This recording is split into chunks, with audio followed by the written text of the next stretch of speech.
just obviously all this talk about the offenses and both teams, and they're impressive, no doubt. But how much do you feel like the defenses could ultimately be the factor in this game? Well, they will be. I mean, look, I know it's so fun to talk about two quarterbacks that are playing at the highest level.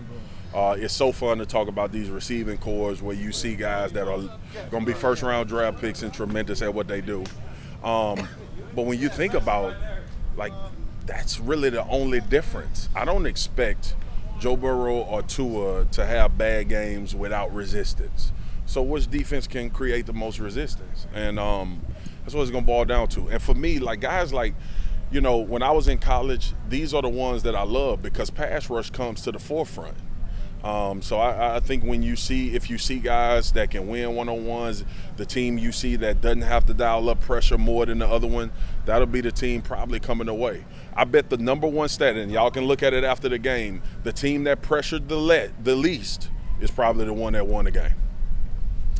After all these years of watching LSU struggle offensively in this game, Yep. I mean, how anxious are you to say, hey, just land some punches, bloody their nose for once, move the ball? I mean, are you looking forward to finally seeing that? I am, but, I honestly believe LSU played the best defense in the conference already in Auburn. I mean, I really do.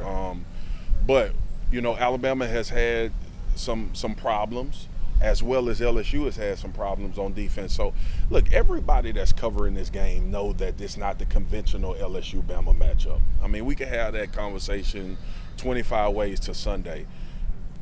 It will be efficiency from the guys that's most important in this game from an offensive standpoint between Tua and Joe Burrow, deciding how that side of the ball looks, right? Taking care of the ball, not taking too many chances, being able to run when it's opportunistic to run the football. But, look, Saban been doing this for a long time. Ed O been doing this for a long time, and everybody understands that this is not the same old, we're going to see if we can run it down their throat. We're going to see if we can just be more physical. These are two teams that are evenly matched offensively.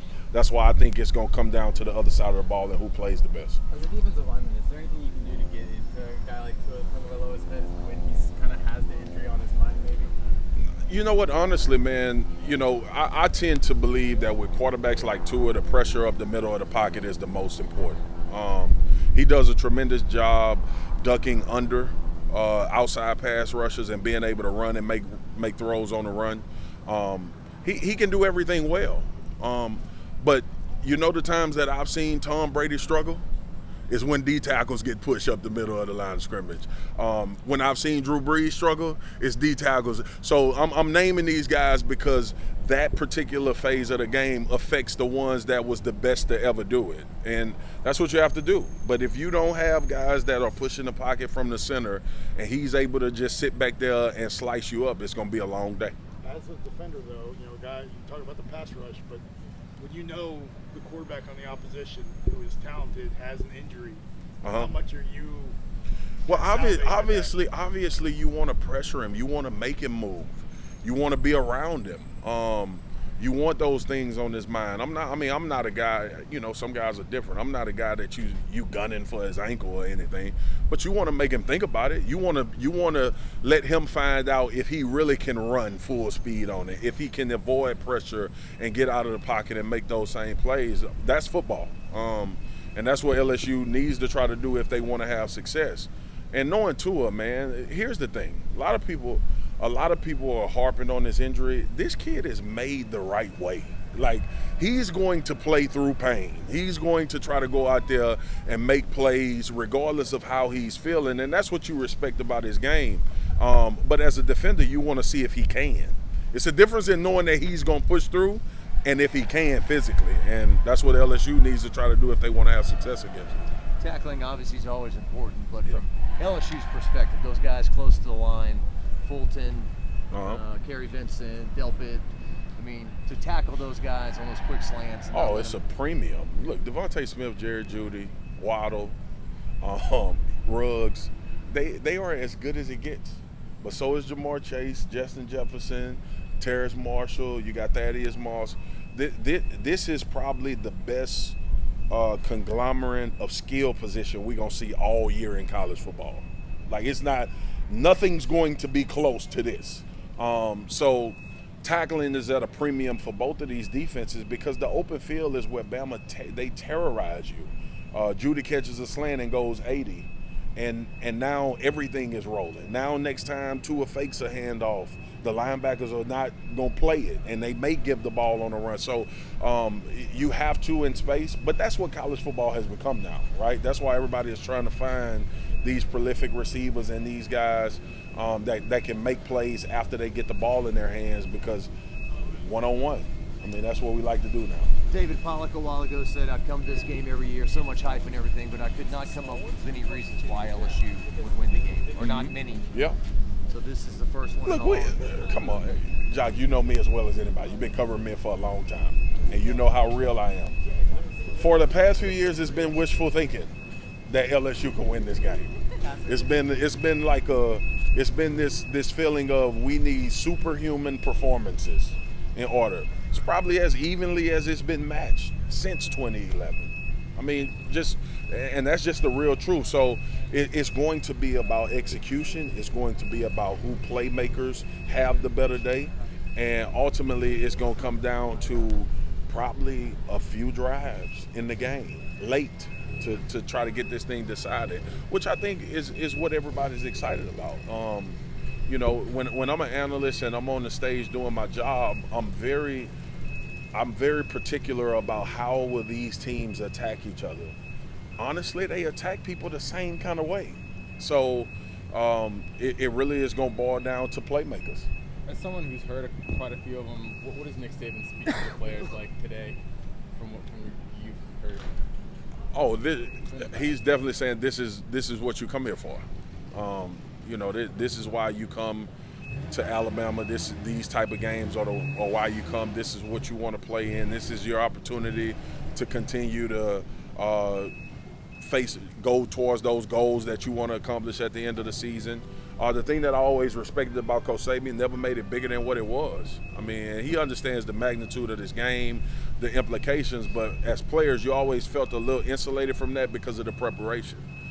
We were just focused on winning the game, you know, and he does a great job at getting his teams to understand, like, I know everything is transpiring outside of this. This is the game of the century. It's 1 and 2, but for 3 hours, we need to be a better team, and that resonates usually with his team. I don't want to get political with you at all, but Rohan said the president coming is probably driving Saban nuts. Oh, he hates it. He hates it, but it's not about President Trump. It's just everything that surrounds the game that he think is going to take your mind away from it as a player. Right. That is all he defends against. It could be families coming in and wanting too many tickets. It could be too many phone calls. It could be just, he is so like lock-in focus that if he think anything is creeping in that shouldn't have anything to do with the game, he's defending against it at all costs, man. With all the shows here this weekend and all the celebrities that are coming, can you talk about this game as an event and how it's such a thing? Oh man, it's huge. It's huge for college football. Like, this is our responsibility at SEC Network and the ESPN and Game Day being here is to make sure we highlight what this game is. That's our job. I think sometimes people get it confused and think we want to kind of enthrall ourselves in the game and become a part of it. No, we're just trying to show you what this is all about. Like, why is this so important to people? And I think we do a tremendous job. We do a better job than anybody in the country that does sports to show and highlight events like this and why games in professional and college sports are so significant and important. So it's just a huge testament to what this game is, especially college football and LSU Bama and building their history and tradition, and you know the games that have been played to this magnitude between both of these teams is just another kind of definition of how large this lays on people's minds, and I think it's amazing for the sport. Given how big and the implications right now, what do you feel like a loss to either team? I think the loss to Alabama would be more devastating because at some point you get throughout the year and you start talking about strength of schedule. It's a lot of varying factors that come in. The thing, when Alabama didn't play in the SEC championship and still went to the playoff, they had about 3 or 4 wins that people considered against really good teams. They just don't have that. They don't have that ability this year. I mean, they obviously play LSU, they'll play Auburn, but they lose this game, and then they kind of got to wait and see what's going to happen in the Big Ten. They got to wait and see what's going to happen at Clemson, and then the nightmare scenario is they lose this one, and then Georgia go beats LSU in the SEC championship. So one thing he wants to do, Nick Saban, control his own destiny. And he knows that if they drop this one, it's pretty much in other people's hands to decide if they are one of the 4 best teams. But that's everybody's dilemma. I think with LSU, when you have this perception of 3 top 10 wins, and now you comparing 1-loss teams, they could have that would be the kind of standing factor in the room is that, look, LSU lost to Alabama in a close game at home against Alabama, and but they beat 3 top 10 teams. So if we making a decision between 3 or 4 1-loss teams, that's a better resume probably. Last question. And given your role in the media, you've been a lot closer to Nick as one of his former players than a lot have. Where have you seen him since your playing times? Maybe mellow, and then also, I mean, he's 68 years old now. Yep. Kind of, where do you feel like, is there still drive that has kept for sure, man. Yeah, I was just talking to one of my friends about that, man. He just has this insatiable appetite to have success. I mean, look, dudes that, and I tell him this all the time when we talk. I said, dudes that have the type of success you have to be crazy. You got to be a little bit crazy to continue to be able to day in, day out, stay with that same type of focus, understand the goal, understand where you're trying to go. That's why everybody can't do it. That's why you don't have a bunch of Bill Belichick's and John Woodens and Nick Sabans, because everybody just can't continue to take that same approach every single day. He's figured out a way to master that. And I think a lot of coaches are doing a tremendous job trying to emulate that. And I think one thing he's done as well, he's never made it about beating other people. It's always been about how are we the best team we can be.